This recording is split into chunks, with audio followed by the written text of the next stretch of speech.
So we spoke last week about the incredible winning run away from home you were on. Obviously all records eventually come to an end, but how disappointing was that? I think every good run does come to an end.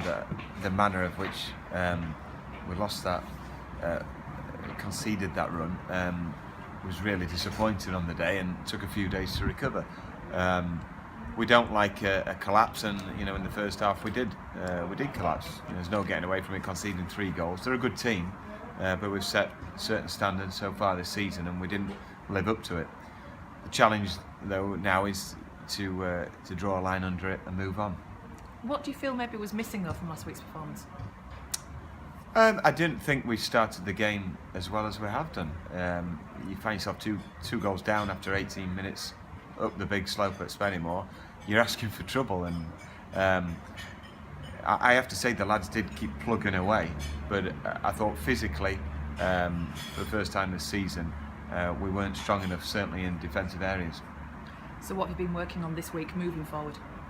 Making sure that defensively, we prevent crosses, and we pick up key areas and personnel.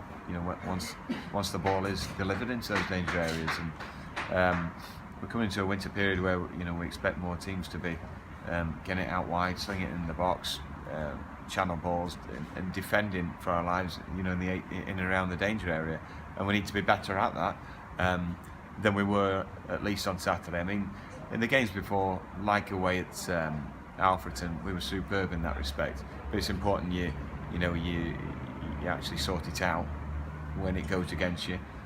We've got good personnel in the team, good characters, and I'm sure that they're itching to respond on Saturday. Now, if I just pick up on something that you said after last week's match, that you don't want to come across as soft because you're a passing team. Is there a balance though to find there? Because I guess you still want to play the way that you've always played as well. Yeah, you don't suddenly rip it up when we've lost twice in 18 games. Suddenly ripping up the game plan would be, a big mistake in my opinion. We've got good footballers in the team in order to pass the ball, and if anything, we've worked on the passing to make sure that we sustain those levels. That's not what passing the football around wasn't the reason for us losing. It was the defensive side of it and the leg side of it. And if we put that right, it gives us a platform to do what we do well, which is passing and looking forward to pass, but getting it on the deck and being slick with it. Boston this weekend at home, a good chance for you to put that right, I guess.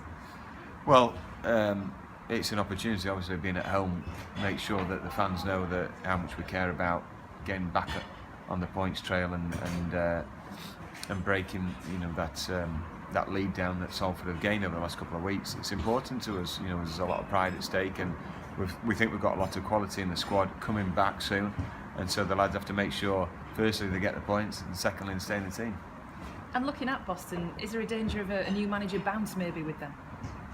Maybe, but we're hoping for that after this weekend. I said, one of the lads said that they'll be keen to impress the new manager, but I said, well, I'm hoping our lads are keen to impress us. We're up for it. We've worked on all aspects of our game this week, and we want to get the 3 points. And what do you make of Boston? Obviously, it's a club that you used to know well. Well, they're good, passionate fans.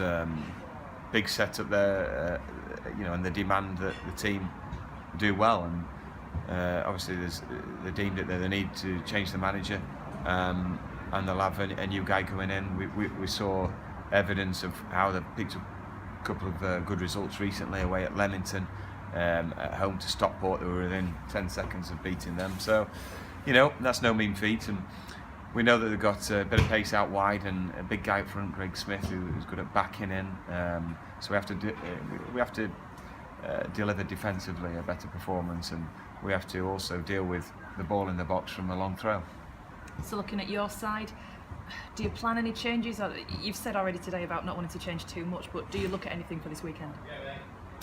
I'm looking to change as little as possible and be consistent with their message to the players about the way we play and how we select a team.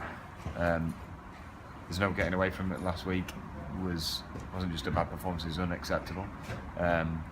And you do that twice on the bounce, then you look to change it. But everyone's human. Everyone has one bad game in them, but we've got to make sure that we put it right. Is anybody back into contention at all after injury? Louis Swain, for instance?